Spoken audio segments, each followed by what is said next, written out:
दोस्तों नमस्कार। दोस्तों एनसीईआरटी सार संग्रह श्रृंखला में प्रस्तुत है भारत का भूगोल खंड, जिसके प्रथम भाग में आज हम भारत के भूगोल के सामान्य परिचय, भौतिक विभाजन तथा जलवायु के संबंध में महत्वपूर्ण वन लाइनर प्रश्नों को पढ़ेंगे। तो आइए शुरू करते हैं आज का वीडियो। भारत का भूगोल भाग 1। सबसे पहले देखते हैं दोस्तों भारत के भूगोल का सामान्य परिचय। तो जानते हैं भारत किस गोलार्ध में स्थित है। दोस्तों भारत उत्तर पूर्वी गोलार्ध में स्थित है। यहाँ पर मानचित्र के द्वारा भारत की स्थिति और इसके पूरब पश्चिम उत्तर दक्षिणी पॉइंट के बारे में दिखाया गया है। तो यहाँ पर देखिए सबसे उत्तरी पॉइंट जो है वो इंदिरा कोल है, जो कि लद्दाख में स्थित है। दक्षिणी पॉइंट कन्याकुमारी है, जो केप कमोरिन कहा जाता है। ये भारत के मुख्य भूमि का दक्षिणतम बिंदु है। इसके अलावा इंदिरा पॉइंट जो है वो भारत का दक्षिणतम बिंदु माना जाता है। ये निकोबार द्वीप समूह में स्थित है। इसके अलावा दोस्तों पूर्वी पॉइंट किविथु है, जो अरुणाचल प्रदेश में है। ये पूर्वी पॉइंट है। और पश्चिमी पॉइंट जो है वो गौरमोता गुजरात में है, जो कि सबसे पश्चिमी पॉइंट भारत का माना जाता है। भारत की उत्तर से दक्षिण तक जो लंबाई है, भौगोलिक विस्तार है, वो 3214 किलोमीटर और पूरब से पश्चिम तक की लंबाई 2933 किलोमीटर है। अगला प्रश्न है दोस्तों क्षेत्रफल की दृष्टि से भारत का विश्व में कौन सा स्थान है। तो ये 7वां स्थान है। और भारतीय भूभाग का विस्तार पूरब से पश्चिम 2933 किलोमीटर और उत्तर से दक्षिण तक 3214 किलोमीटर है। दोस्तों भारत का क्षेत्रफल दुनिया के क्षेत्रफल का 2.4% है। और एक प्रकार से देखें तो क्षेत्रफल की दृष्टि से भारत बहुत बड़ा नहीं है, लेकिन जनसंख्या की दृष्टि से ये बहुत बड़ा जनसंख्या वाला देश है। भारत का अक्षांशीय विस्तार या लैटिट्यूड एक्सपेंशन कितना है। तो 8 डिग्री 4 मिनट उत्तरी अक्षांश से 37 डिग्री 6 मिनट उत्तरी अक्षांश के मध्य भारत का अक्षांशीय विस्तार है। देशांतर रेखाएं यानी लॉन्गिट्यूड लाइंस क्या निर्धारित करती हैं। समय और अवस्थिति को निर्धारित करती हैं देशांतर रेखाएं। यहाँ पर देखिए दोस्तों कर्क रेखा जो है ये ट्रॉपिक ऑफ कैंसर भारत से होकर गुजरती है। तो प्रश्न ये बनता है कि कर्क रेखा भारत के कुल कितने राज्यों से होकर गुजरती है। ये 8 राज्य हैं। क्रम से देखा जाए तो सबसे पहले गुजरात, फिर मध्य प्रदेश, गुजरात फिर राजस्थान, फिर मध्य प्रदेश, उसके बाद छत्तीसगढ़, फिर झारखंड, फिर पश्चिम बंगाल, त्रिपुरा और मिजोरम। तो ये कर्क रेखा जिन राज्यों से होकर गुजरती है उनका क्रम था। भारत को लगभग 2 बराबर भागों में कौन सी अक्षांश रेखा विभाजित करता है। तो 23.5 डिग्री उत्तरी अक्षांश या कर्क रेखा भारत को लगभग 2 बराबर भागों में विभाजित करता है। भारत के सबसे पश्चिमी बिंदु गौरमोता और पूर्वी बिंदु किविथु जो अरुणाचल प्रदेश में है, इसके मध्य सूर्योदय और सूर्यास्त में लगभग कितने घंटे का अंतर है। तो ये लगभग 2 घंटे का अंतर है भारत के सबसे पूर्वी और पश्चिमी बिंदु में। दोस्तों भारतीय मानक समय रेखा यानी Indian standard time line 82.5 degree जो देशांतर है, ये भारतीय मानक समय रेखा है। ये किस शहर से होकर गुजरती है। तो इलाहाबाद के निकट मिर्जापुर से होकर गुजरती है भारतीय मानक समय रेखा। भारतीय मानक समय यानी इंडियन स्टैंडर्ड टाइम और ग्रीनविच मीन टाइम यानी जीएमटी में कितने घंटे का अंतर है। तो ये अंतर है दोस्तों 5.5 घंटे का भारतीय मानक समय रेखा और ग्रीनविच माध्य समय के बीच। यदि भारतीय मानक यामोत्तर यानी इंडियन स्टैंडर्ड मेरिडियन पर मध्याह्न होगा तो 120 डिग्री पूर्वी देशांतर पर स्थानीय समय 2:30 बजे अपराह्न होगा, यानी 2:30 PM होगा 120 डिग्री पूर्वी देशांतर पर, यदि भारतीय समय रेखा पर दोपहर के 12 बजे हो। तो भारत का सुदूरस्थ दक्षिणतम बिंदु यानी साउदर्न मोस्ट पॉइंट कौन सा है? तो ये है इंदिरा पॉइंट, भारत का सुदूरतम दक्षिणतम बिंदु है और इंदिरा पॉइंट ग्रेट निकोबार द्वीप पर स्थित है। दोस्तों, भारत का एकमात्र जिला कौन सा है जिसकी सीमा 4 राज्यों को स्पर्श करती है? तो ये है सोनभद्र। सोनभद्र दोस्तों, ये 4 राज्यों से इसकी सीमाएं लगी हुई हैं। अगला है दोस्तों भारतीय मानक समय रेखा, जो कि 82.5 डिग्री देशांतर है। ये 5 राज्यों उत्तर प्रदेश, मध्य प्रदेश, छत्तीसगढ़, ओडिशा और आंध्र प्रदेश से होकर गुजरती है। तो याद रखिएगा, उत्तर प्रदेश, मध्य प्रदेश, छत्तीसगढ़, उड़ीसा और आंध्र प्रदेश। अब आइए देखते हैं भारत के राजनीतिक मानचित्र के बारे में। तो दोस्तों, भारत का जो राजनीतिक मानचित्र है राज्यों का, उत्तर से दक्षिण की ओर हम क्रम देखें तो जम्मू और कश्मीर जो है, हिमाचल प्रदेश, चंडीगढ़, पंजाब, उत्तराखंड, हरियाणा, दिल्ली, उत्तर प्रदेश, राजस्थान, सिक्किम, बिहार, अरुणाचल प्रदेश, असम, मेघालय, नागालैंड, मणिपुर, त्रिपुरा, मिजोरम। इसके अलावा बिहार, झारखंड, पश्चिम बंगाल, मध्य प्रदेश, गुजरात, दमन और दीव तथा दादरा व नगर हवेली, महाराष्ट्र, छत्तीसगढ़, उड़ीसा, तेलंगाना, आंध्र प्रदेश, कर्नाटक, पुडुचेरी, तमिलनाडु और केरल आते हैं। दोस्तों, अभी हाल में एक बड़ा बदलाव किया गया है भारत में राज्यों की संख्या में। दादरा और नगर हवेली तथा दमन और दीव का विलय करके एक यूनियन टेरिटरी यानी एक संघ शासित क्षेत्र बना दिया गया है। संसद ने लोकसभा में 27 नवंबर 2019 को और राज्यसभा में 3 दिसंबर 2019 को पारित दादरा और नगर हवेली तथा दमन और दीव केंद्र शासित प्रदेशों का विलय विधेयक 2019 के माध्यम से उपर्युक्त दोनों केंद्र शासित प्रदेशों का विलय करके एक राज्य बना दिया गया है और इन 2 यूनियन टेरिटरीज का ये पुनर्गठन 26 जनवरी 2020 से प्रभावी है। अब नए केंद्र शासित प्रदेश का नाम दादरा और नगर हवेली तथा दमन और दीव होगा और इसकी राजधानी दमन को बनाई गई है। देश के चतुर्दिक अंतिम सीमा बिंदु। तो देखिए दोस्तों, ये बहुत ही महत्वपूर्ण प्रश्न है कि भारत के जो चारों तरफ के अंतिम सीमा बिंदु हैं ये कहाँ कहाँ हैं। तो सबसे उत्तर में जो स्थित बिंदु है ये इंदिरा कॉल कहा जाता है, जो कि लद्दाख में स्थित है। दक्षिणतम बिंदु इंदिरा पॉइंट है, ग्रेट निकोबार द्वीप पर स्थित है। पश्चिमी बिंदु गौरमोता या गुडार मोती गुजरात में स्थित है। पूर्वी बिंदु किबिथु अरुणाचल प्रदेश में है और मुख्य बिंदु का या मुख्य भूमि का दक्षिणतम बिंदु जो है वो कन्याकुमारी या केप कमोरिन है। ये 8 डिग्री 4 मिनट उत्तरी अक्षांश तमिलनाडु में स्थित है। दोस्तों, हिमालय की प्रमुख पर्वत श्रेणियों का उत्तर से दक्षिण क्रम कई बार पूछता है। तो याद रखिए, काराकोरम सबसे उत्तर में, उसके बाद लद्दाख, फिर जास्कर, पीर पंजाल और शिवालिक, ये हिमालय की पर्वत श्रेणियों का उत्तर से दक्षिण की ओर क्रम है। दोस्तों, भारतीय मानक समय रेखा और कर्क रेखा एक दूसरे को छत्तीसगढ़ राज्य में काटती हैं। तो याद रखिएगा, भारतीय मानक समय रेखा और कर्क रेखा एक दूसरे को छत्तीसगढ़ राज्य में काटती हैं।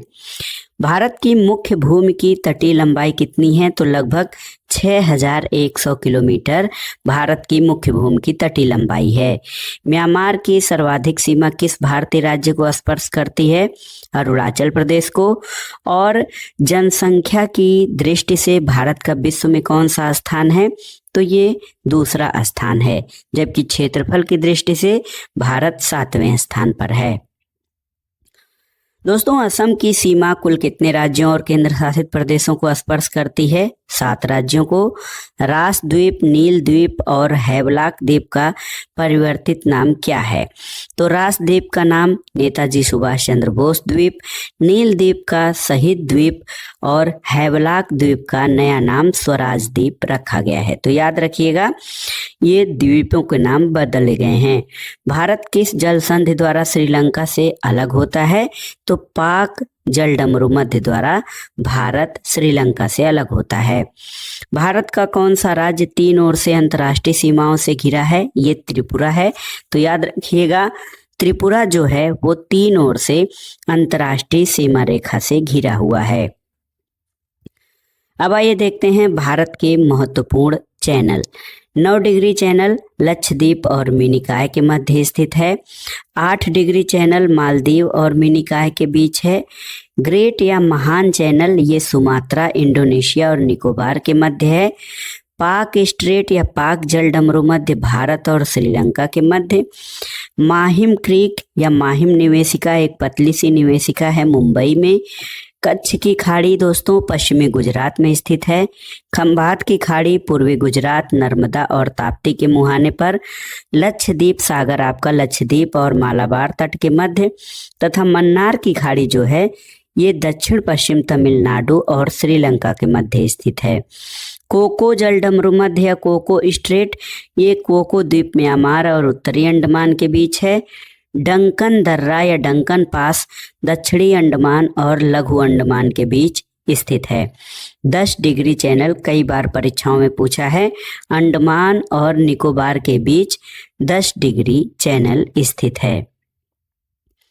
अब आइए देखते हैं दोस्तों विभिन्न देशों के साथ भारत की अंतर्राष्ट्रीय सीमा की लंबाई और समय, संबद्ध राज्य और केंद्र शासित प्रदेश।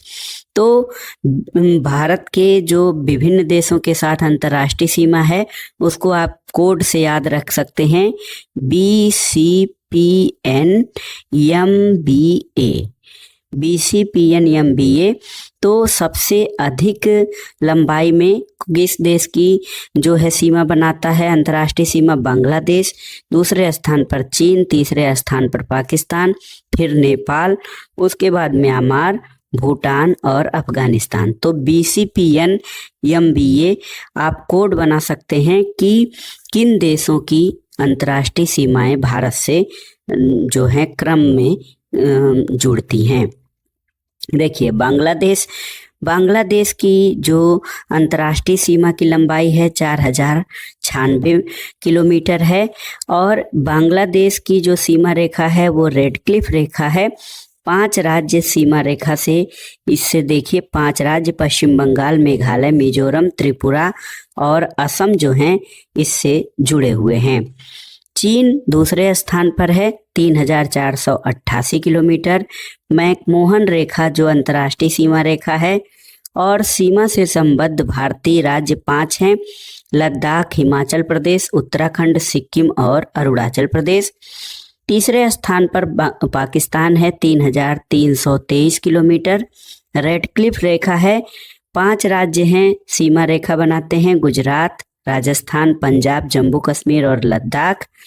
नेपाल 1751 किलोमीटर और 5 राज्य जो हैं सीमा से संबद्ध हैं, उत्तर प्रदेश, बिहार, पश्चिम बंगाल, सिक्किम और उत्तराखंड।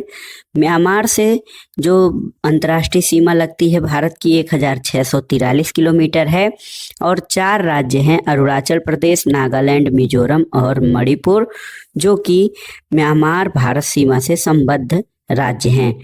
भूटान की सीमा 699 किलोमीटर है, 4 राज्य स्थित हैं इस पर, पश्चिम बंगाल, सिक्किम, अरुणाचल प्रदेश और असम।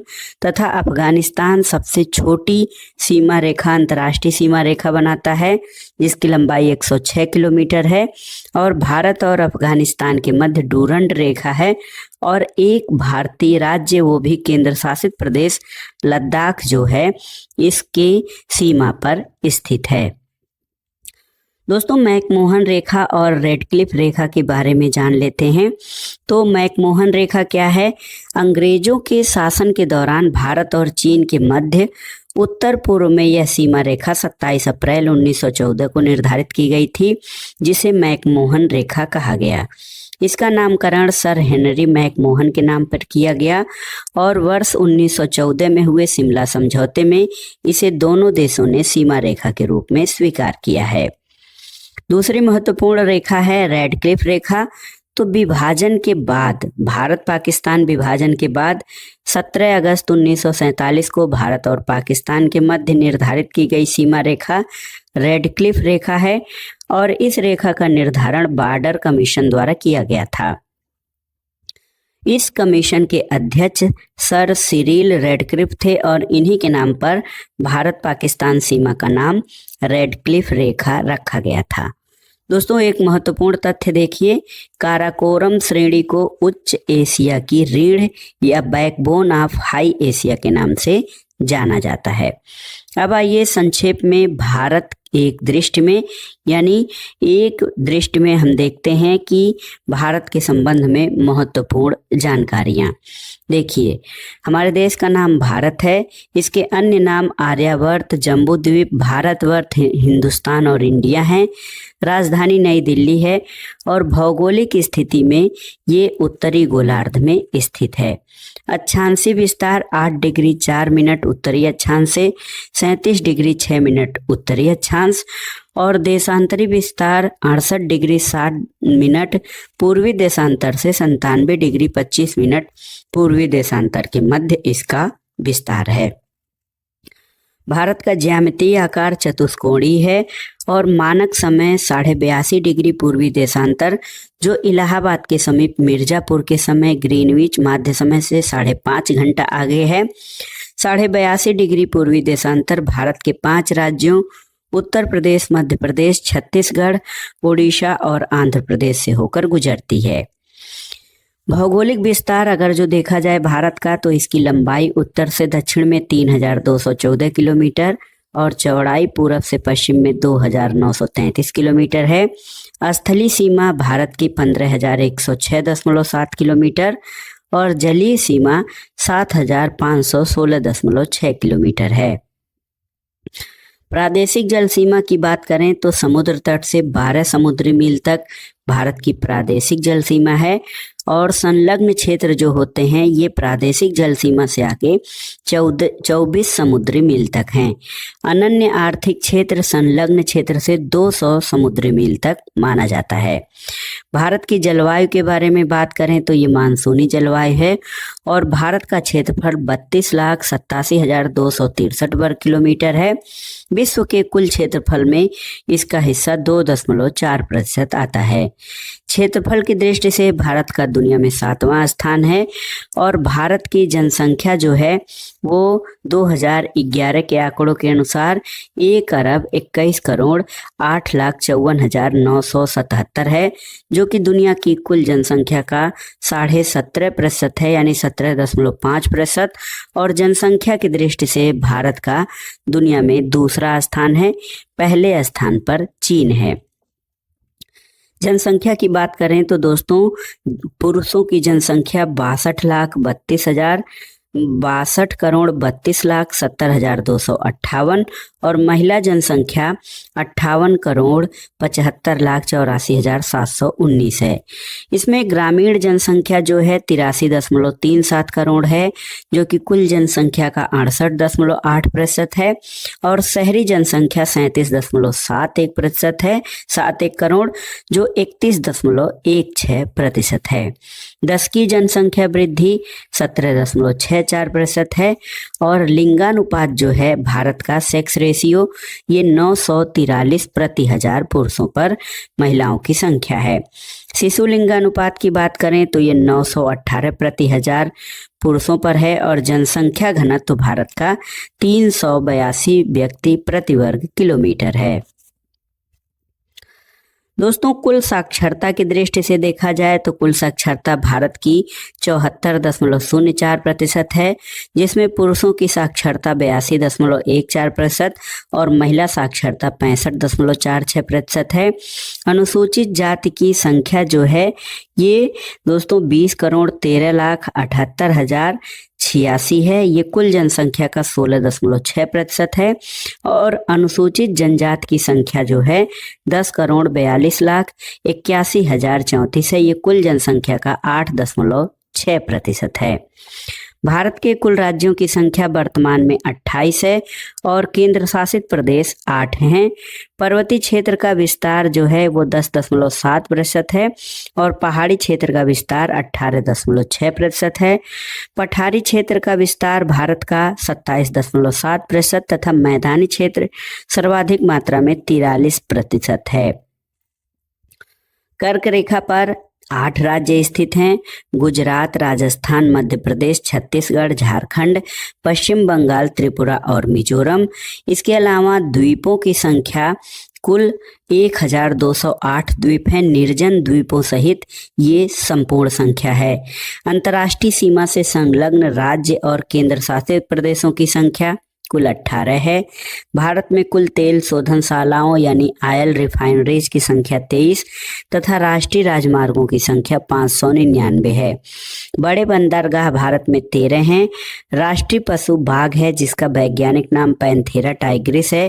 राष्ट्रीय विरासत पशु हाथी। राष्ट्रीय पक्षी मोर, इसका वैज्ञानिक नाम पाओ क्रिस्टेटस। राष्ट्रीय वृक्ष बरगद है जिसका वैज्ञानिक नाम फाइकस बेंगालेंसिस है। राष्ट्रीय पुष्प कमल नीलाम्बी नूसीफेरा, इसका वैज्ञानिक नाम है। और भारत का राष्ट्रीय चिन्ह जो है वो अशोक स्तंभ है। राष्ट्रगान जनगण मन, इसके रचयिता रविन्द्रनाथ टैगोर हैं। और राष्ट्रीय गीत वंदे मातरम है, इसके रचयिता बंकिम चंद्र चटर्जी हैं। राजकीय भाषा की बात करें तो ये हिंदी है। राष्ट्रीय लिपि देवनागरी और राष्ट्रीय वाक्य या ध्येय वाक्य हमारा सत्यमेव जयते है जो कि मुंडकोपनिषद से लिया गया है। भारत का राष्ट्रीय ध्वज तिरंगा है। राष्ट्रीय नदी गंगा है और राष्ट्रीय जलीय जीव गंगा डॉल्फिन जो कि प्लेनिस्टा गंगेटिका इसका जीव वैज्ञानिक नाम है। तो भारत एक दृष्टि में आपने संपूर्ण जानकारी भारत के बारे में जो सामान्य जानकारी होती है वो देख लिया। दोस्तों, पुडुचेरी जो एक केंद्र शासित प्रदेश है, इसका भौगोलिक विस्तार तमिलनाडु में कराईकल, केरल के माहे और आंध्र प्रदेश के यनम राज्यों में स्थित है। तो एकमात्र जो ये राज्य है इसका विस्तार 3 राज्यों में है: तमिलनाडु, केरल और आंध्र प्रदेश। अब आइए देखते हैं भारत के भौतिक विभाजन या फिजिकल डिवीजन से संबंधित महत्वपूर्ण प्रश्नों को। भारतीय उपमहाद्वीप मूलतः किस भूखंड का हिस्सा था? तो ये गोंडवाना लैंड का हिस्सा था। भारत में उपलब्ध पूरा चुंबकीय परिणाम या पैरामैग्नेटिक रिजल्ट से संकेत मिलते हैं कि प्राचीन काल में भारतीय भूखंड उत्तर दिशा की ओर विस्थापित हुआ है। भूगर्भिक संरचना जियोग्राफिकल स्ट्रक्चर की दृष्टि से भारत को मुख्यतः 3 भागों में बांटा गया है: हिमालय का पर्वतीय क्षेत्र, उत्तर का मैदानी क्षेत्र और दक्षिण का प्रायद्वीपीय पठार। हिमालय के समानांतर संरचनात्मक भाग देखते हैं दोस्तों, बलियों की तीव्रता और निर्माण आयु के आधार पर। तो हिमालय को 3 भागों में समानांतर श्रेणियों में बांटा जा सकता है: ट्रांस हिमालय जो कि तिब्बत का क्षेत्र है, बृहद हिमालय इसको महान हिमालय कहा जाता है, लघु हिमालय या मध्य हिमालय, इसके अलावा बाह्य या उप हिमालय जिसको कि शिवालिक हिमालय कहा जाता है। हिमालय का निर्माण समानांतर वलय श्रेणियों से हुआ है। इनमें प्राचीनतम श्रेणी कौन सी है? तो बृहद हिमालय दोस्तों ये प्राचीनतम श्रेणी है। उत्तर भारत में उप हिमालय क्षेत्र के सहारे विस्तारित समतल मैदान को क्या कहा जाता है? तो याद रखिएगा, इसको भावर प्रदेश कहा जाता है। उत्तर भारत में उप हिमालय क्षेत्र के सहारे विस्तारित समतल मैदान को। हिमालय का पर्वत पदीय प्रदेश कौन सा है? तो यह है शिवालिक। और शिवालिक शैल समूह के दक्षिण में स्थित भावर क्षेत्र किस संरचना का उदाहरण है? गिरिपद की स्थिति का। दोस्तों, शिवालिक श्रेणी या शिवालिक सीरीज जो है इसकी औसत ऊंचाई 600 से 1200 मीटर है। लघु हिमालय किन श्रेणियों के मध्य स्थित है? तो ये महान हिमालय और शिवालिक श्रेणी के मध्य है। तथा हिमालय की नवीन पर्वत श्रेणी कौन सी है? ये है शिवालिक पर्वत श्रेणी। नर्मदा और ताप्ती नदियों के मध्य कौन सी पर्वत श्रेणी स्थित है? तो सतपुड़ा श्रेणी नर्मदा और ताप्ती नदियों के मध्य स्थित है। भौतिक विभाजन से संबंधित जो अगला प्रश्न है वो है हिमालय की सबसे ऊंची पर्वत चोटी कौन सी है? हिमाद्री या बृहद हिमालय हिमालय की सबसे ऊंची पर्वत चोटी है। बृहद हिमालय या ग्रेट हिमालयाज की औसत ऊंचाई कितनी है? 6100 मीटर यानी 100 मीटर बृहद हिमालय की औसत ऊंचाई है। पीर पंजाल श्रेणी किस राज्य में स्थित है? जम्मू कश्मीर में। और दोस्तों आपको ये जानकारी होनी चाहिए कि पूर्वी हिमालय की तुलना में पश्चिमी हिमालय में ट्री लाइन की ऊंचाई कम है। उत्तराखंड में पाताल तोड़ कुएं किस भाग में पाए जाते हैं? तराई में। और अक्साई चेन किस क्षेत्र का भाग है? ये लद्दाख क्षेत्र का भाग है अक्साई चेन। पश्चिमी हिमालय या वेस्टर्न हिमालय प्रदेश के प्रमुख प्राकृतिक संसाधन क्या हैं? तो ये हैं वन यानी फॉरेस्ट। और भारत की प्राचीनतम पर्वत श्रृंखला कौन सी है? अरावली पर्वत श्रृंखला। अरावली श्रेणियों की अनुमानित आयु लगभग कितनी है? तो ये 600 से 570 मिलियन वर्ष है अरावली श्रेणियों की अनुमानित आयु। दोस्तों माउंट एवरेस्ट को नेपाल में सागर माथा के नाम से जाना जाता है, तो याद रखिएगा माउंट एवरेस्ट को नेपाल में सागर माथा कहा जाता है।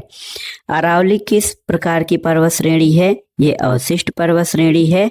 और दक्षिण भारत की सबसे ऊंची चोटी अनाईमुड़ी है, जिसकी ऊंचाई 2695 मीटर है और अनाईमुड़ी पर्वत चोटी केरल में स्थित है। अगला प्रश्न है नीलगिरी पर्वतमाला का विस्तार किन राज्यों में है? तमिलनाडु और केरल में। और महाराष्ट्र और कर्नाटक के मध्य स्थित पश्चिमी घाट को किस नाम से जाना जाता है? तो MKK। याद रखिएगा महाराष्ट्र और कर्नाटक में कोकड़ तट कहा जाता है पश्चिमी घाट को। इलायची पहाड़ियां या कार्डामम माउंटेन किन राज्यों के मध्य सीमा बनाती हैं? केरल और तमिलनाडु के मध्य। शेवराय पहाड़ियां किस राज्य में स्थित हैं? ये तमिलनाडु में हैं। पूर्वी घाट और पश्चिमी घाट यानी ईस्टर्न घाट्स और वेस्टर्न घाट ये परस्पर नीलगिरी पहाड़ियों पर मिलते हैं, तो याद रखिएगा नीलगिरी पहाड़ियों पर पूर्वी घाट और पश्चिमी घाट का मिलन होता है। भारत की सर्वोच्च पर्वत चोटी कौन सी है? तो दोस्तों कंफ्यूज मत होइएगा, दुनिया की सबसे ऊंची पर्वत चोटी माउंट एवरेस्ट है, लेकिन भारत की सबसे ऊंची चोटी K2 या गाडविन ऑस्टिन है, जिसकी ऊंचाई 8611 मीटर है। दुनिया की सर्वाधिक तीव्र ढाल वाली चोटी राकापोसी लद्दाख श्रेणी में स्थित है, तो याद रखिएगा दुनिया की सर्वाधिक तीव्र ढाल वाली चोटी राकापोसी है, जो कि लद्दाख श्रेणी में स्थित है। यहाँ पर देखिए भौतिक भारत को एक मैप के द्वारा दिखाया गया है। यहाँ पर विभिन्न श्रेणियों को किस प्रकार से प्रदर्शित किया गया है, आप इसको ध्यान से देख सकते हैं। दोस्तों जो हमारा हिमालय रेंज है वो यहाँ पर तिब्बत के पठार से शुरू होकर जो है वहाँ से ही सारा कुछ तिब्बत के पामीर के पठार से, ये जो पामीर के पठार को पर्वतों की गांठ कही जाती है, और यहाँ से सभी पर्वत श्रेणियाँ निकली हुई हैं जो हिमालयन रेंज की हैं। इसके अलावा दक्षिण में जो पर्वत श्रेणियाँ हैं उसमें देखिए महेंद्रगिरी भारत की मुख्य भूमि से सबसे दक्षिणतम श्रेणी है, और महेंद्रगिरी नाम से महेंद्रगिरी जो है यहाँ पर देखिए महेंद्रगिरी ये उड़ीसा में भी स्थित है। इसके अलावा आप इस नक्शे से देख सकते हैं, इस मैप से देख सकते हैं कि जो अन्य पर्वत श्रेणियां हैं महत्वपूर्ण सतपुड़ा, हरिश्चंद्र पहाड़ी, इसके अलावा दक्षिण भारत का पठार, फिर पश्चिमी घाट और पूर्वी घाट जो हैं वो किस प्रकार से अवस्थित हैं। माना दर्रा किस राज्य में स्थित है? तो दोस्तों माना दर्रा उत्तराखंड में स्थित है और ये उत्तराखंड को तिब्बत से जोड़ता है। नंदा देवी शिखर किस राज्य में स्थित है? उत्तराखंड में है। अरावली श्रेणी का उच्चतम पर्वत शिखर कौन सा है? यह है गुरु शिखर, जिसकी ऊंचाई 1722 मीटर है, ये राजस्थान में स्थित है। हिमालय पर्वत की एक श्रेणी अराकान योमा किस देश में स्थित है? बहुत ही महत्वपूर्ण प्रश्न है। तो हिमालय पर्वत की एक श्रेणी अराकान योमा म्यांमार में स्थित है। कुल्लू घाटी किन पर्वत श्रेणियों के मध्य स्थित है? धौलाधार और पीर पंजाल। कुल्लू घाटी मैप से आप देख सकते हैं कुल्लू घाटी हिमाचल प्रदेश में स्थित है, और यहाँ पर धौलाधार और पीर पंजाल श्रेणियों के मध्य यहाँ पर हिमाचल में कुल्लू घाटी स्थित है। अगला प्रश्न है पाल घाट दर्रा किन पहाड़ियों के मध्य स्थित है? ये नीलगिरी और अन्नामलाई पहाड़ियाँ। नीलगिरी और अन्नामलाई पहाड़ियों के बीच में ये पाल घाट दर्रा स्थित है। नाथुला दर्रा कई बार पूछ चुका है। नाथुला दर्रा कहाँ पर स्थित है? ये सिक्किम में स्थित है। दोस्तों एक तथ्य देखिए, उत्तराखंड में कोणधारी वनों और छोटे छोटे घास के मैदानों को बुग्याल या पयार के नाम से जाना जाता है। तो बुग्याल क्या है? उत्तराखंड में कोणधारी वनों को बुग्याल या पयार के नाम से जाना जाता है। अगला प्रश्न है दोस्तों, लिपुलेख, माना और नीति दर्रा किस राज्य में स्थित है? उत्तराखंड में। रोहतांग दर्रा हिमाचल प्रदेश में स्थित है और पूर्वी हिमालय में औसत हिमरेखा जो है वो 3500 मीटर है और पश्चिमी हिमालय में केवल 2500 मीटर की ऊंचाई पर पाया जाता है। भारत का सबसे बड़ा हिमनद या ग्लेशियर कौन सा है? ये है सियाचिन ग्लेशियर, लद्दाख में स्थित है। चौराबाड़ी ग्लेशियर कहाँ पर स्थित है? केदारनाथ मंदिर के उत्तर में स्थित है चौराबाड़ी ग्लेशियर। मेघालय का पठार किसका भाग है? ये प्रायद्वीपीय भारत का भाग है। और भारत के प्रायद्वीपीय पर्वत किस काल में निर्मित हुए थे? ये पैलियोजोइक महाकल्प में निर्मित हुए थे भारत के प्रायद्वीपीय पठार। अरावली और विंध्य श्रृंखलाओं के मध्य कौन सा पठार स्थित है? मालवा का पठार। दंडकारण्य क्षेत्र कहाँ पर स्थित है? छत्तीसगढ़ और उड़ीसा के मध्यवर्ती भाग में। दोस्तों लघु हिमालय और शिवालिक श्रेणी के मध्य स्थित विस्तृत समतल संरचनात्मक स्थल को पूर्व में द्वार और पश्चिम में दून के नाम से जाना जाता है। तो लघु हिमालय और शिवालिक श्रेणी के मध्य विस्तृत समतल संरचनात्मक स्थल को पूरब में द्वार कहा जाता है या दुआर तथा पश्चिम में दून कहा जाता है। भारत का औसत समुद्र तल किस तट से मापा जाता है? तो एवरेज सी लेवल की जो ऊंचाई है वो चेन्नई तट से नापी जाती है। भारत की समुद्र तट रेखा की कुल लंबाई कितनी है? लगभग 7517 किलोमीटर। भारत के तटीय राज्यों में से किसकी सीमा सबसे लंबी है? यह है गुजरात राज्य की। और भारत के कितने राज्य समुद्री तट रेखा से जुड़े हुए हैं? तो कुल 9 राज्य भारत के समुद्री तट रेखा से जुड़े हुए हैं, जिनमें गुजरात, महाराष्ट्र, कर्नाटक, केरल, तमिलनाडु, पश्चिम बंगाल, आंध्र प्रदेश, उड़ीसा और गोवा हैं। दोस्तों प्राचीन भारतीय ऐतिहासिक भूगोल में रत्नाकर नाम किसका था? हिंद महासागर को रत्नाकर कहा जाता था। और तमिलनाडु और आंध्र प्रदेश के समुद्री तट का क्या नाम है? ये है कोरोमंडल तट, जो कि पूर्वी घाट का भाग है। कन्याकुमारी को किस अन्य नाम से जाना जाता है? केप कमोरिन। और अंडमान और निकोबार द्वीप समूह में सबसे अधिक ऊंचाई वाली चोटी कौन सी है? ये है saddle peak. Saddle peak Andaman Nicobar में सर्वोच्च पर्वत चोटी है। अंडमान और निकोबार द्वीप समूह कहाँ पर स्थित है? बंगाल की खाड़ी में है। अंडमान निकोबार द्वीप समूह में द्वीपों की कुल संख्या है तो ये 572 द्वीप हैं। 10 डिग्री चैनल या 10 डिग्री चैनल अंडमान और निकोबार द्वीप को एक दूसरे से अलग करता है। बैरन द्वीप कहाँ पर स्थित है? ये बंगाल की खाड़ी में स्थित है। श्री हरिकोटा द्वीप कहाँ पर है? पुलिकट झील के समीप। राम सेतु जिसे कि एडम्स ब्रिज कहा जाता है, ये कहाँ से प्रारंभ होता है? तो धनुषकोडी से प्रारंभ होता है, जो कि तमिलनाडु में स्थित है। लक्षद्वीप कहाँ स्थित है? अरब सागर में। और भारत का कौन सा द्वीप समूह प्रवाल द्वीप है? ये है लक्षद्वीप। दोस्तों मिनिकॉय आइलैंड या मिनिकॉय द्वीप जो है वो भारतीय तटरेखा के सुदूरवर्ती द्वीपों की श्रेणी में आता है। अगला प्रश्न है, भारत और श्रीलंका के मध्य कौन सा द्वीप स्थित है? तो पंबन द्वीप या रामेश्वरम भारत और श्रीलंका के मध्य स्थित है। द्वीपों पर बसा हुआ भारत का सबसे बड़ा नगर कौन है? ये है मुंबई। कोरी क्रीक या कोरी जो है कोरी क्रीक ये कहाँ पर स्थित है? तो ये कच्छ के रण में स्थित है कोरी क्रीक। सर क्रीक विवाद किन दो देशों के मध्य है? भारत और पाकिस्तान के बीच। और बुर्जिल और बनिहाल दर्रे किस पर्वत श्रेणी में स्थित हैं? तो याद रखिएगा, पीर पंजाल श्रेणी में स्थित हैं बुर्जिल और बनिहाल दर्रे। अब आइए देखते हैं भारत के प्रमुख ऊंचे शिखर या पर्वत चोटियां। माउंट एवरेस्ट नेपाल में स्थित है, 8,848 मीटर इसकी ऊंचाई है। काराकोरम या केटू या गाडविन आस्टिन भारत में है, 8,611 मीटर और ये भारत की सबसे ऊंची चोटी है। कंचनजंगा भारत में है, 8,598 मीटर ऊंचाई है। मकालू नेपाल में है, 8,481 मीटर। धौलागिरी नेपाल में 8,172 मीटर इसकी ऊंचाई है। नंगा पर्वत दोस्तों भारत में है, 8,126 मीटर। अन्नपूर्णा चोटी भारत में 8,078 मीटर।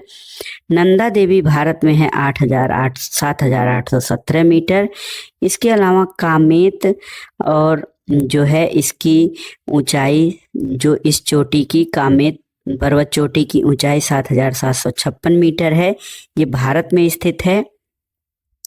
नामचा बरवा भारत में है, 7,756 मीटर और गुरुला मंधाता तिब्बत में है, 7,728 मीटर इसकी चोटी की ऊंचाई है। दोस्तों सतलज और सिंधु नदी के मध्य हिमालय के भाग को कश्मीर हिमालय या पंजाब हिमालय के नाम से जाना जाता है। तो याद रखिएगा, सतलज और सिंधु नदियों के मध्य स्थित हिमालय का भाग कश्मीर हिमालय या पंजाब हिमालय कहा जाता है। अब आइए देखते हैं जलवायु या क्लाइमेट से संबंधित महत्वपूर्ण प्रश्नों को। किसी क्षेत्र की जलवायु को निर्धारित करने वाला मुख्य कारक क्या है? तो ये है अक्षांशीय स्थिति। जलवायु को नियंत्रित करने वाले कारकों में जो संबंधित शब्द हैं, तो देखिए यहाँ पर लैंड फॉर्म्स का प्रयोग किया जाता है। एल से लैटिट्यूड जिसे कि अक्षांश कहा जाता है, ए से एल्टीट्यूड जिसको कि ऊंचाई, एन से नियरनेस फ्रॉम सी समुद्र से निकटता, डी से डायरेक्शन ऑफ विंड यानी पवन की दिशा, एफ से फॉरेस्ट वन, ओ से ओशियन करंट यानी समुद्री जलधाराएं, आर से रेनफॉल यानी वर्षा, एम से माउंटेन पहाड़ या पर्वत तथा एस से सॉइल या मिट्टी। तो ये सभी कारक जिनको कि शॉर्ट में लैंड फॉर्म्स कहा जाता है, ये जलवायु को नियंत्रित और प्रभावित करने वाले कारकों में शामिल होते हैं। भारत में ग्रीष्मकालीन मानसून के प्रवाह की सामान्य दिशा क्या है? तो दक्षिण पश्चिम से उत्तर पूर्व की ओर है। भारत के उत्तरी पश्चिमी मैदानों में शीत ऋतु में किसके प्रभाव से वर्षा होती है? पश्चिमी विक्षोभों के प्रभाव से। और भारत के किन राज्यों में शरद ऋतु में वर्षा होती है? पंजाब और तमिलनाडु में। भारत में औसत वार्षिक वर्षा कितनी है? ये 125 सेंटीमीटर औसत वार्षिक वर्षा होती है। और भारत में सर्वाधिक वर्षा किन क्षेत्रों में होती है? ये पश्चिमी घाट, हिमालय और मेघालय में सर्वाधिक वर्षा होती है। दोस्तों भारत में उष्णकटिबंधीय मानसूनी जलवायु पाई जाती है और यहाँ सर्वाधिक वर्षा दक्षिण पश्चिम मानसून द्वारा होती है। जलवायु को मानसूनी जलवायु कहा जाता है। भारत में उष्णकटिबंधीय मानसूनी जलवायु है और यहाँ पर सर्वाधिक वर्षा दक्षिण पश्चिम मानसून द्वारा होती है। भारतीय उपमहाद्वीप पर ग्रीष्म ऋतु में उच्च ताप और निम्न दाब हिंद महासागर में वायु का कर्षण कहते हैं, जिनके कारण क्या प्रभावित होता है? तो जिनके कारण दक्षिण पश्चिम मानसून प्रभावित होता है। दोस्तों ट्रेड विंड या व्यापारिक पवनें क्या होती हैं? तो व्यापारिक पवनें 0 से 30 डिग्री उत्तरी और दक्षिणी अक्षांशों के मध्य बहने वाली पवन हैं। ये पवनें उपोष्ण उच्च वायुदाब कटबंधों यानी 35 डिग्री नॉर्थ साउथ से विषुवत निम्न वायुदाब पेटियों यानी 0 से 5 डिग्री उत्तरी और दक्षिणी अक्षांशों की ओर बहती हैं और उत्तरी गोलार्ध में इन्हें उत्तर पूर्व व्यापारिक पवन और दक्षिणी गोलार्ध में दक्षिण पूर्व व्यापारिक पवन कहा जाता है।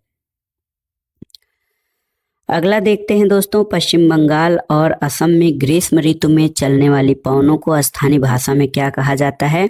तो पश्चिम बंगाल में काल बैसाखी और असम में चाय वर्षा कहा जाता है गर्मी में चलने वाली पवन को। भारत में सबसे कम वर्षा वाला स्थान कौन है? तो लेह है। और कोपेन ने 1918 में विश्व की जलवायु को कितने भागों में विभाजित किया था? 5 भागों में। जलवायु निर्धारण के आधार क्या हैं दोस्तों?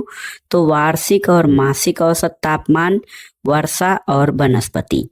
3 जो कारक हैं इनसे जलवायु का निर्धारण होता है, वार्षिक और मासिक औसत तापमान, तापमान, वर्षा और वनस्पति। शार्ट में याद रखिएगा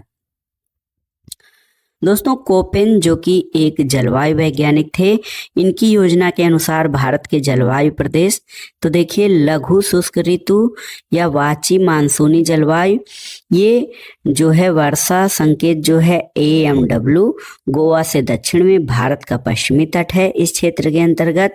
शुष्क ग्रीष्म ऋतु AS इसका संकेत है, और तमिलनाडु का कोरोमंडल तट। उष्णकटिबंधीय सवाना जलवायु AW, ये कर्क रेखा के दक्षिण में प्रायद्वीपीय भारत का अधिकांश भाग है। अर्धशुष्क स्टेपी जलवायु, इसको कि BSHW कहा जाता है, उत्तर पश्चिम गुजरात, पश्चिमी राजस्थान और पंजाब के कुछ भाग इसमें आते हैं। इसके अलावा उष्ण मरुस्थलीय जलवायु, जिसको कि BWHW कहा जाता है, राजस्थान का सबसे पश्चिमी भाग है। और शुष्क शीत ऋतु CWG, गंगा का मैदान, पूर्वी राजस्थान, उत्तरी मध्य प्रदेश और पूर्वी भारत का अधिकतर प्रदेश इसके अंतर्गत शामिल होता है। लघु ग्रीष्म तथा शीत आर्द्र ऋतु, जिसको कि DFC शार्ट में कहा जाता है, ये अरुणाचल प्रदेश, सिक्किम और असम की जलवायु को प्रदर्शित करता है। इसके अलावा ध्रुवीय तुल्य जलवायु, जिसको कि E से संकेतित किया जाता है, ये जम्मू कश्मीर, लद्दाख, हिमाचल प्रदेश और उत्तराखंड में है। तथा टुंड्रा तुल्य जलवायु, जिसको कि ET कहा जाता है, शार्ट फॉर्म में, ये उत्तराखंड के पर्वतीय क्षेत्रों में है। दोस्तों एक जानकारी देखिए, अंतः उष्णकटिबंधीय अभिसरण से क्षेत्र या ITCZ क्या होता है? दोस्तों ITCZ एक निम्न वायुदाब पट्टी होती है जो पृथ्वी के चारों ओर सामान्यतः विषुवत रेखा के ऊपर चारों ओर स्थित होती है। वस्तुतः एक दोलायमान यानी स्विंगिंग पट्टी होती है। ITCZ वह क्षेत्र है जहां पर उत्तर पूर्वी और दक्षिण पूर्वी व्यापारिक पवनें मिलती हैं। दोनों पवनों के मिलने से विषुवतीय पछुआ पवनों की उत्पत्ति होती है। तो अंतः उष्णकटिबंधीय अभिसरण क्षेत्र जो होता है, इसको शार्ट में ITCZ कहा जाता है। दोस्तों लू जो है ये उत्तरी मैदान में पंजाब से बिहार तक चलने वाली शुष्क और पीड़ादायक पवनें हैं जो कि मई जून के महीने में चलती हैं। इनको स्थानीय भाषा में लू कहा जाता है। यहाँ पर देखिए भारत के दक्षिण पश्चिमी मानसून के आगमन की सामान्य तिथियों को ये मानचित्र के माध्यम से दिखाया गया है। तो आप इसको बहुत ही आसानी से मानचित्र द्वारा समझ सकते हैं कि भारत में जो वर्षा का प्रमुख स्रोत होता है दक्षिण पश्चिम मानसून, जो कि अरब सागर से चलने वाले मानसूनी पवनों से होता है। इसका आगमन भारत में किस तिथि और किस समय होता है, इसको आप इस चित्र के माध्यम से समझ सकते हैं। दोस्तों प्रश्न है कि काफी वर्षा और चेरी ब्लॉसम का संबंध किससे है? ग्रीष्म ऋतु के खत्म होते ही पूर्व मानसून की बौछार से। ये कर्नाटक में होती है। आम्र वर्षा या मैंगो सावर किस राज्य से संबंधित है? केरल और तटीय कर्नाटक से स्थित है आम्र वर्षा। अगला प्रश्न है दोस्तों जलवायु से संबंधित कि भारत में दक्षिण पश्चिमी मानसून का समय सामान्यतः कब से कब तक होता है? तो जून से सितंबर तक। यहाँ पर देखिए जो है 10 जून, यहाँ पर 15 जून, 1 जुलाई, 15 जुलाई से जो दक्षिण पश्चिम मानसून है ये चलता है। तो सामान्य रूप से दक्षिण पश्चिम मानसून का समय जून से सितंबर तक है। भारत में मानसून का आगमन सबसे पहले किस राज्य में होता है? तो ये केरल राज्य में होता है? केरल में देखिए 1 जून, यहाँ पर कैसे दिखाया गया है, 1 जून को दक्षिण भारत में केरल में दक्षिण पश्चिम मानसून का आगमन होता है और ये जून से सितंबर तक के मध्य मानसून का क्षेत्र चलता है। दोस्तों, भारत में नार्वेस्टर की उत्पत्ति कहाँ पर होती है? छोटा नागपुर पठार पर। और तमिलनाडु में मानसून के सामान्य महीने कौन से होते हैं? बहुत ही महत्वपूर्ण है। तमिलनाडु में दोस्तों लौटते हुए मानसून से वर्षा होती है और सामान्य महीने वहाँ पर नवंबर और दिसंबर होते हैं। भारतीय मानसून को प्रभावित करने वाले घटक कौन से हैं? तो ये घटक हैं दोस्तों तिब्बत का पठार, जेट स्ट्रीम पवन, एल नीनो और लानीना, ये भारतीय मानसून को प्रभावित करते हैं। अगला प्रश्न है, उत्तर पूर्वी मानसून से सबसे अधिक वर्षा प्राप्त करने वाला राज्य कौन सा है? ये तमिलनाडु है। और भारत के किन क्षेत्रों में औसत वार्षिक वर्षा 200 मिलीमीटर होती है? जम्मू कश्मीर और पश्चिम राजस्थान, ये अत्यंत ही शुष्क क्षेत्र हैं भारत के और यहाँ पर वार्षिक वर्षा लगभग 200 मिलीमीटर के आसपास होती है। अमृतसर और शिमला लगभग एक ही अक्षांश पर स्थित हैं, लेकिन उनकी जलवायु में भिन्नता का प्रमुख कारण क्या है? तो दोस्तों, अमृतसर और शिमला जो है समान अक्षांश पर हैं, लेकिन उनकी जलवायु की भिन्नता का कारण उनकी ऊंचाई में भिन्नता है। भारत में सर्वाधिक दैनिक तापांतर किस स्थान पर पाया जाता है? राजस्थान के मरुस्थलीय क्षेत्रों में दिन का तापमान बहुत अधिक और रात में बहुत कम हो जाता है। भारत में मानसून के प्रस्फोट के लिए किसे उत्तरदायी माना जाता है? पूर्वी जेट प्रवाह को भारत में मानसून के प्रस्फोट के लिए उत्तरदायी माना जाता है। आइए देखते हैं भारत में वर्षा का वितरण यानी distribution of rainfall in India. Bharat में औसत वार्षिक वर्षा लगभग 111 सेंटीमीटर होती है, लेकिन इसमें क्षेत्रीय भिन्नताएं पाई जाती हैं। क्षेत्रीय भिन्नताएं इस प्रकार से, इसमें कुछ क्षेत्र अधिक वर्षा वाले हैं, कुछ मध्यम वर्षा वाले, कुछ न्यून वर्षा वाले क्षेत्र हैं और कुछ अत्यल्प वर्षा वाले या बहुत कम वर्षा वाले हैं। अधिक वर्षा वाले क्षेत्र जो हैं ये पश्चिमी घाट, उत्तर पूर्वी के उप हिमालय क्षेत्र और मेघालय की पहाड़ियां हैं। यहाँ पर 200 सेंटीमीटर से अधिक वर्षा होती है। खासी और जयंतिया पहाड़ियों के कुछ भागों में 1000 सेंटीमीटर से भी अधिक वर्षा होती है। ब्रह्मपुत्र घाटी तथा निकटवर्ती पहाड़ियों पर 200 सेंटीमीटर से कम वर्षा होती है। दोस्तों, दूसरा जो क्षेत्र है वर्षा के वितरण वाला वो मध्यम वर्षा का क्षेत्र है। इसमें गुजरात के दक्षिणी भाग, पूर्वी तमिलनाडु, उड़ीसा सहित उत्तर पूर्वी प्रायद्वीप, झारखंड, बिहार, उत्तर पूर्वी मध्य प्रदेश और उप हिमालय के साथ लगा हुआ गंगा का उत्तरी मैदान, कछार घाटी और मणिपुर में 100 से 200 सेंटीमीटर के बीच वर्षा होती है। न्यून वर्षा के क्षेत्र जो हैं दोस्तों, उसके अंतर्गत पश्चिमी उत्तर प्रदेश, दिल्ली, हरियाणा, पंजाब, जम्मू कश्मीर, पूर्वी राजस्थान, गुजरात और दक्कन के पठार पर लगभग 50 से 100 सेंटीमीटर के बीच वर्षा होती है। और अत्यल्प या अत्यंत कम वर्षा वाले क्षेत्र जो हैं वो प्रायद्वीपीय भारत के कुछ भाग, विशेष रूप से आंध्र प्रदेश, कर्नाटक और महाराष्ट्र के वृष्टि छाया प्रदेश यानी रेन शैडो रीजन्स में दोस्तों बहुत कम वर्षा होती है। इसके अलावा लद्दाख और पश्चिमी राजस्थान के अधिकतर भागों में 50 सेंटीमीटर और उससे कम वर्षा होती है। दोस्तों, एक महत्वपूर्ण तथ्य आपकी परीक्षाओं के लिए, जेट स्ट्रीम जो होता है ये क्षोभ मंडल के मध्य अक्षांशों में धरातल से 12 किलोमीटर ऊपर और पश्चिम से पूर्व दिशा में चलने वाली एक प्रवाह का नाम है। तो जेट स्ट्रीम क्षोभ मंडल के मध्य अक्षांशों में धरातल से 12 किलोमीटर ऊंचाई पर पश्चिम से पूर्व दिशा में चलने वाले वायु का एक प्रवाह है, जिसको कि जेट स्ट्रीम कहा जाता है। तो दोस्तों, ये था एनसीईआरटी सार संग्रह श्रृंखला के अंतर्गत भारत के भूगोल का पहला भाग। इसमें आपने भारत के भूगोल के सामान्य परिचय, भौतिक विभाजन, राजनीतिक विभाजन, जलवायु के संबंध में महत्वपूर्ण प्रश्नों को देखा।